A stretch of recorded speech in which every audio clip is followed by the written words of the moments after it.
See this book? It was written by a guy named Richard Wyckoff in 1931. Original copies have sold for as high as $30,000. This one is a copy of the original, and it cost me nearly $400. The stock charts are hand done on graph paper. The text was hammered out on a typewriter.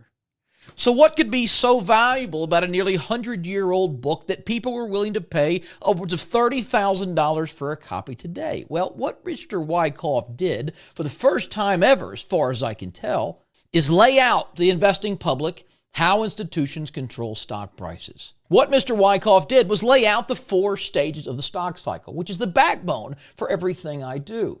And once you understand it, which I'm going to share with you today, you'll be able to look at any stock chart and know exactly whether it is time to buy or sell, whether the stock is in a markup advancing phase or in a distribution or markdown phase. So let's dive right in. Now, what you're looking at right here is a weekly chart of Roku stock, ticker ROKU. The stock is irrelevant, but I've laid out each of the stages here on the chart. Now, a couple of things to know. One, as I said, it's a weekly chart. So each one of these candles represents an entire week. This covers from 2020 to 2023. It's about a 3-year period. And I have 2 moving averages, a red 50-day and a white 200-day, and I'll tell you why those are significant.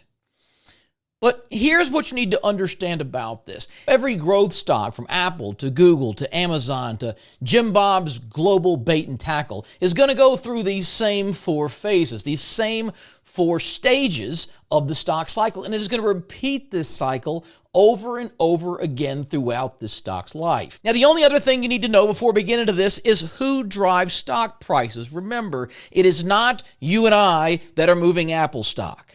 We could put our entire net worth into Amazon or Nvidia, and it's not going to move 0.001%. The people who drive stock prices are those buying the greatest number of shares. It is ETFs and mutual funds, endowment funds, pension funds, BlackRock, Buffett, the big guys. And so our job as an investor is not to guess. It is not to speculate. Our job is simply to interpret. And when you understand these 4 stages, you'll know very quickly whether it is a good time to own that stock or a terrible one. So we begin in the accumulation phase, stage 1, and typically stocks just bounce around doing nothing. It's kind of like watching paint dry. Now, the exception here, you see it dipped out. This was COVID, when the entire stock market fell 30% in a month and came right ripping back. So, a once-in-a-generation global-wide pandemic can move a stock outside of its normal stage. But without that, you see it would have kind of bounced between this 120 and 160, just sort of going nowhere for around 6 months to a year. You'll hear it referred to as a value stock. It may be cheap, depending on who you ask, but nothing exciting is happening. Now, eventually, that stock is going to break out of this range and enter the exciting area, which is stage 2, or the markup phase.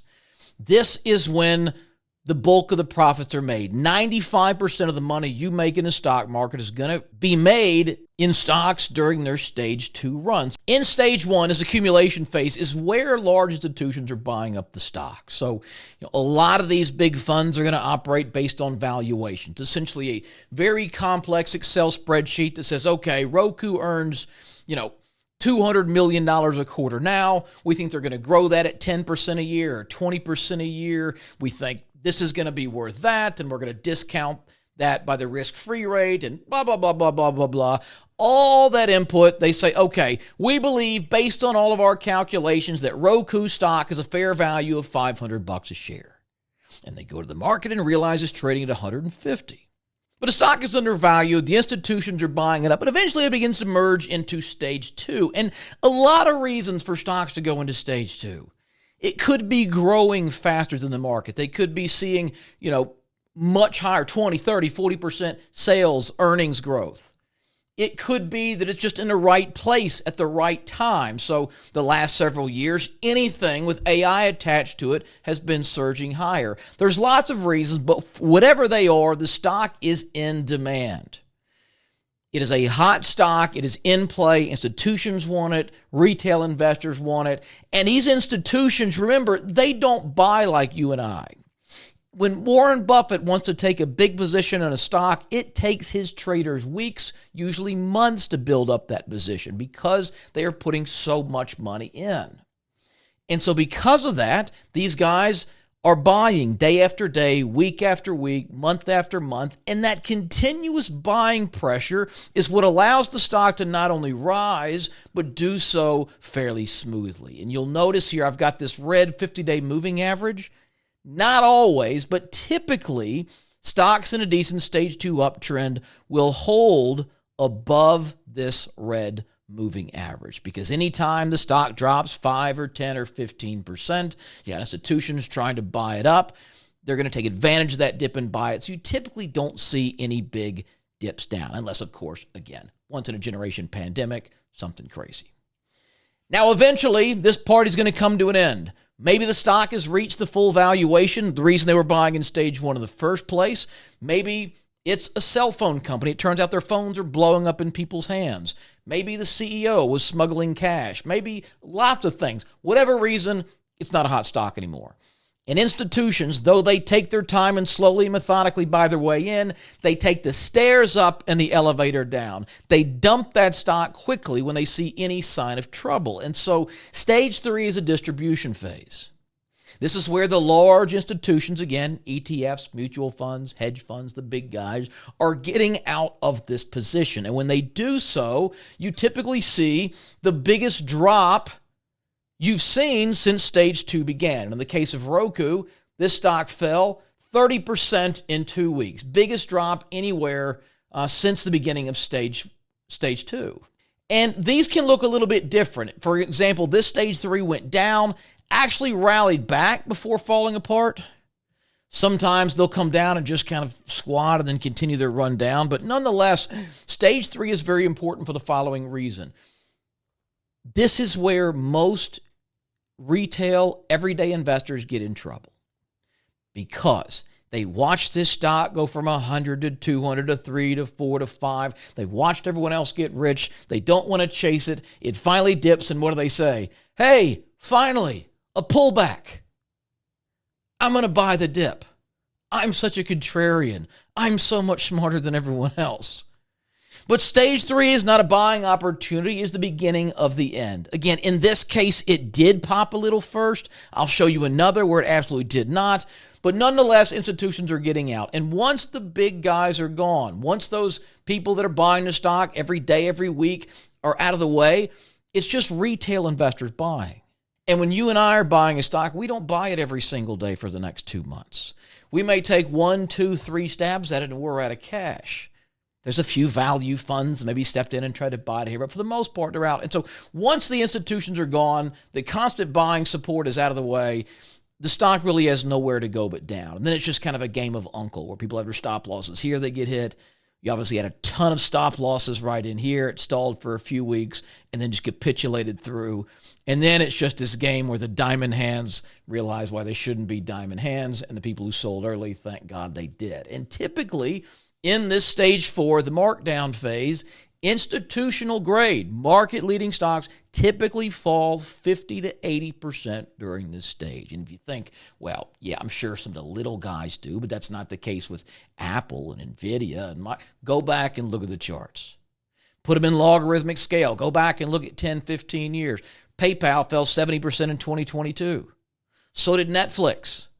Did Netflix lose 70% of its subscribers that year? Did their sales go down 77%? Were they 77% less profitable? No. But the stock got richly valued. The institution sold out of it, and it came capitulating down like all others do. And then, of course, we go back into stage 1, repeat this process over and over again until either the end of time, the company goes bankrupt, or it becomes one of those small handful of uber boring Dow 30 dividend like a 3M or a John Deere, a total non-growth name who saturated the market. They're never going to grow at more than 4 or 5 or 6% a year again, and they're just sort of an old bellwether dividend type stock. But every growth stock in the market is going to go through these 4 stages over and over again. So how can you use this to your advantage? Well, pretty simply, put your chart, go to a weekly chart and see where the stock lies in these 4 stages. A stock that is in stage 2 is going to have a couple of key characteristics. And here's what they are. And this comes from Mark Menervini, by the way, who's one of the best who's ever lived. So I'm not taking credit for the stage 2 characteristics, but here's his characteristics for it. Number 1, the stock needs to be up at least 30% from its lows. So you take the 52-week low of that stock. What's the lowest it's been in the last year? Is it up at least 30%? In this case, it was already up 200%. So yes, that's clearly a yes.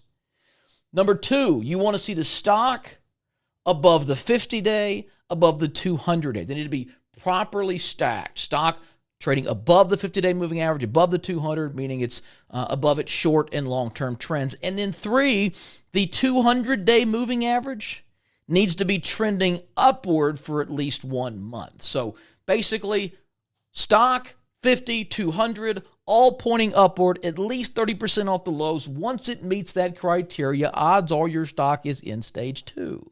And then from there, you're just watching out for stage 3. Watch for any big down weeks. This fell 15% and then 10% back-to-back weeks. Notice the stock had not even touched the 50-day moving average. Then it touches it here and then closes way below it. Party's over. This is the company Crocs, ticker CROX, following its IPO in 2006. You know the company. They make those god-awful shoes that every grown-up enjoys, but you're embarrassed to let anyone see you in. Well, look how it trade out. Went public, chopped around between this kind of $10 to $15 area for about 7-8 months, broke out through the highs of stage 1, beginning a stage 2 rally. For the most part, held this 50-day moving average as it soared from 17 to 70. And then look at this here. In a single week, this stock got absolutely slaughtered. Fell 31% in a week, closed down here at the lows, and it did this on the highest volume the stock has ever seen in a week. So when you get the biggest weekly drop in history on the biggest weekly volume, it closes well below the 50, the party is over. You didn't need to see anything else. Yes, it would suck if you bought up there, but you take your lick and you move on. And then look, like I said, this one didn't bounce and run before rolling over. It just fell from here. And this stock, which peaked at $74 a share, was trading at $4 a share 9 months later. In fact, it went all the way down here to 1. And it repeats this process over and over and over again. So that is the life's work, a very short summary of the life work of Mr. Richard Wyckoff. These are the 4 stages of the stock cycle. And if you will use these as a guide to direct your buy and sell decisions, I can just about guarantee you will see better results. Now, if you haven't already done so, hit that subscribe button down there in the corner. That way, these videos shows up in your YouTube feed. I like to share investment tips, stock tips, strategies, anything I believe could make you money, and I don't want you to miss any of them.